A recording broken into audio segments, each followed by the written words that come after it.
ఈరోజు మనం దొండకాయ అండి, 1/2 కేజీ దొండకాయ శనగపప్పు నానబెట్టుకుందామండి. బాగుంటుంది శనగపప్పు దొండకాయ ఫ్రై. శనగపప్పు నానబెట్టుకుందామండి. ఒక 1/2 అవర్ నానితే చాలు. అప్పటి వరకు మనం ఇది కట్ చేసుకుందాము. దొండకాయ మన ఇష్టం అండి, ఎలా అన్నా కట్ చేసుకోవచ్చు. పొడుగ్గా అన్నా రౌండ్గా అన్నా ఎలా అయినా మీ ఇష్టం, కట్ చేసుకోవచ్చు. సన్నగా కట్ చేసుకొని ఇది 2 బాయిల్ చేసుకోవాలండి. తర్వాత చూద్దాము. శనగపప్పు అండి కడిగాము, ఉడకబెట్టుకుందామండి. వాటర్ వేసుకుందాము. కొద్దిగా వాటర్ వేసుకున్నాం కదండి, కొద్దిగా పసుపు వేసుకుందాము. కొద్దిగా పసుపు వేసి ఉడకబెట్టుకుందామండి. అప్పటి వరకు మనం దొండకాయ కట్ చేసుకుందామండి సన్నగా. స్టవ్ ఆన్ చేసుకుందాము.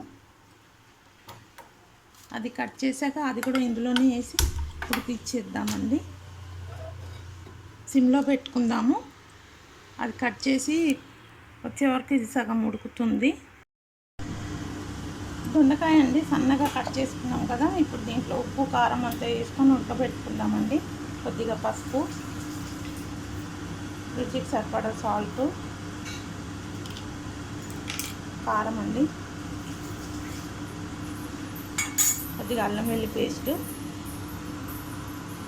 వాటర్ వేసుకుందాము. కొద్దిగా ఆనియన్, ఒక మీడియం సైజ్ ఆనియన్ అండి, చిన్నది, వాటర్ వేసుకుందాము.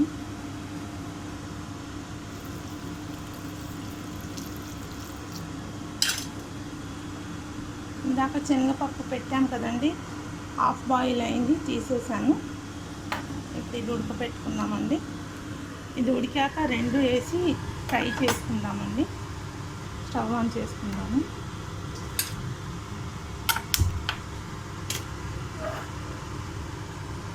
మూత పెట్టుకుందాము. జస్ట్ ఉట్టిగా మూత పెడుతున్నానండి, విజిల్ ఏం పెట్టట్లేదు.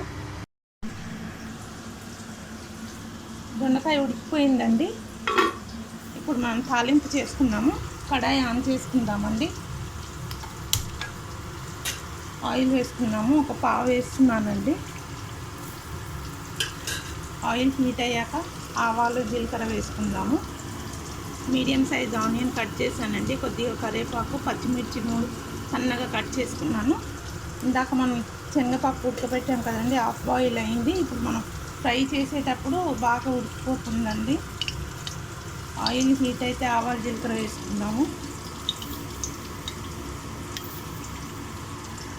ఆవాలు, జీలకర్ర అండి,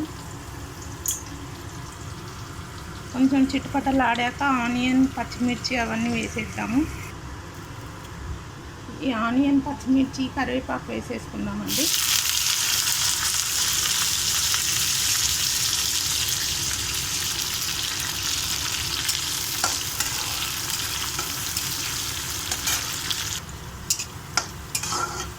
ఇప్పుడు మనం దొండకాయ ఉడికిపోయింది కదండి, అది ఇందులో వేసేసుకుందాము.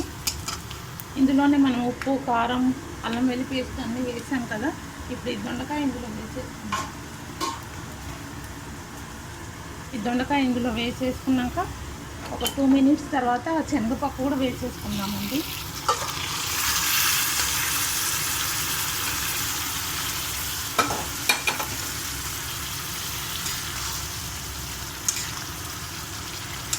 ఒక 2 మినిట్స్ తర్వాత ఆ శనగపప్పు కూడా ఇందులో వేసేసుకుందాము.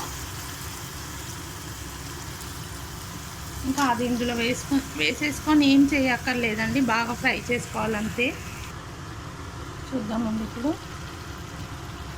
ఈ శనగపప్పు కూడా ఇందులో వేసేసుకుందామండి.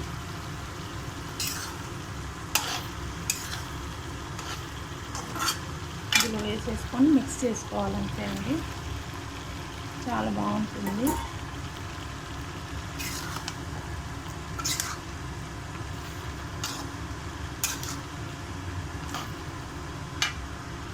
శనగపప్పు వేసి కలిపేసుకున్నాం కదండి, మూత పెట్టుకుందాము. బాగా ఫ్రై అవ్వాలండి. ఈ వాటర్ అంతా డ్రై అయిపోతే ఫ్రై అయిపోయినట్టే అండి. వాటర్ డ్రై అవ్వాలి. మూత పెట్టుకుందాము. చూద్దామండి. అయిపోయింది కర్రీ. దొండకాయ శనగపప్పు రెడీ అండి. చూసారు కదా, బాగా ఫ్రై అయిపోయింది, పొడి పొడి అయింది. చూసారు కదండి, చాలా బాగుంటుందండి.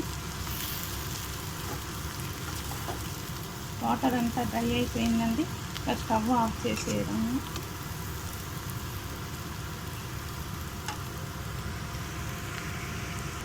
అయిపోయిందండి, దొండకాయ శనగపప్పు కర్రీ ఫ్రై అయిపోయిందండి. Thank you.